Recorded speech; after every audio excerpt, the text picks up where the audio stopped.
Thanks for tuning into the channel today. I've decided to give the bike another oil and filter change. Now the last time I did the oil and filter change was at 3,500 kilometres. The bike now just clocked over 6,000 k's. So if we look down at the side class, you can see it's a little bit dirty. It's done 2,500 kilometres. And you can see what level of that. And I haven't added any oil to it. Even though they recommend that you run a full synthetic oil in this. I did up until 3,500. I ran Silcoline fully synthetic in this, but I really wasn't happy with that oil. So then I switched at 3,500 up into 6, what it's sitting at now, to a Penrite, like this oil here. So that's a Penrite MC 4-stroke 10W-50 semi-synthetic. And I've also got the oil filter there alongside it, which is ready to go in it. Now while we're on the subject of oil, whatever oil you decide to use in the bike is your choice, and they do recommend fully synthetic, but I've got no problems using the semi-synthetic in this bike and it's been performing well. So that's the way I'm going to go. If any problems arise from me using the semi-synthetic, well, I'll just wear it off the bat on my own accord, and you know, if I strike a problem in that one, well, I'll just pay that price when it comes to it, and that side really doesn't worry me. But I'm really happy with this idea of using the Penrite semi-synthetic, and that's the way I'm going to go, keep using it. But whatever oil you use, the procedure will still be the same. I just like to see that there's no contaminants or metal in the oil when it comes out. So I've cleaned this container right out to make sure it's nice and clean. And to remove the sump plug, I just use a 13mm socket. So we'll just do an odometer check, and you'll see it'll come in at 6,008 kilometres.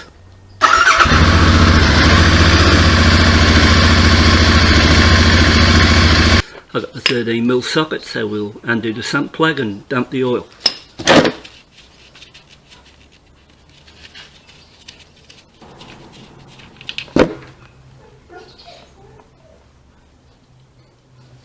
Okay, out she comes.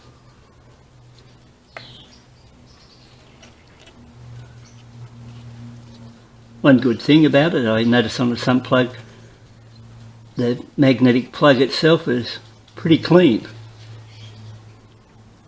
after 2,500 kilometres. So there appears to be very little to no filings on the plug itself. So that's always a good sign. When I got the bike, the original oil filter was on a lot tighter than it should have been. So now when I remove them and put them back on, I just tighten them up to hand tight and then just bring them, I don't know, probably a fraction of a turn after that, and then just tighten as much as I can by hand, and that usually is good enough. So I think this one here should come off fairly easy just by a little bit more than a hand twist.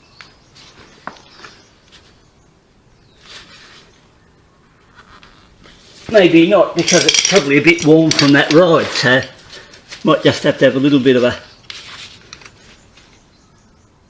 It wasn't that tight.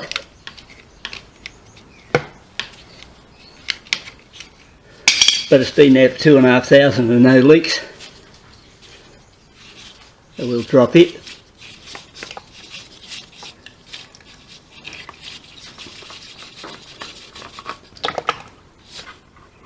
I haven't actually seen a rubber pop out of an oil filter like that one, and that was a oil filter I bought from the Enfield dealership. I think I paid $30 for that filter too, $28, something like that. So here's what we're up to. I cleaned the oil filter surface area, and I also did the one underneath where the sump plug goes back in. Here's my original sump plug, and I'm also going to use the crush washer, I think that's what they call it, and this will be the third time I'll be using that one. Sure, if I would have got a kit with a new washer, I would have put that in it, but at this stage I see nothing wrong with using this one again. And if I go back on the reference of cars I've had, I recall one particular car, a Honda, where I used the original washer on that something like 20 times over a period of 4 years I had it, and I clocked up something like 200,000 kilometres from scratch. So. But the fact is, if you get one with a new washer, use the new washer, and if I strike a problem with this bike and it does start leaking by chance from your sump plug, all you've got to do in theory is put a tray under it like I've got now, drop the oil, get yourself a new washer, and then just pour the new oil back into the bike, and simple as that. It's nice and clean in there. No metal. So then we look at the oil sample. So if you look at the level, what the oil will come out of the bike, I'll use a permanent marker and I'll mark a line across there. Then I'll pour this oil into another container, give this container a bit of a flush out, then I'll just pour the new oil back into this container, and I can pour that straight into the bike, and that'll have the exact same amount of oil that was in the bike, which was almost up to the full level to start with. Another thing I like to do before putting in a new filter, I like to put a bit of oil in there to pre-soak it, and actually run a bit of oil around the seam. You're ready to go. So I've got the required amount of oil in the container. All it's got to go now is in the slot.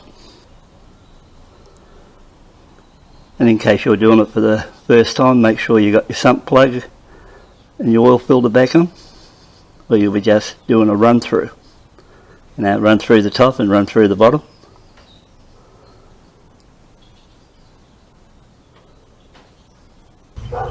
It's tight, got the required oil in it. Actually I've got the sump plug tightened, got the oil filter on. I can start her up.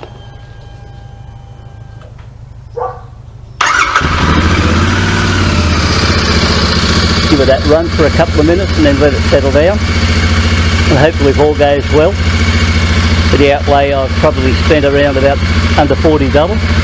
I'll possibly save yourself at least well over $100 by doing the oil and filter change myself. So if all goes well in that line, it's been a good day, half hour's work, and save some cash. It's very close to the top mark now.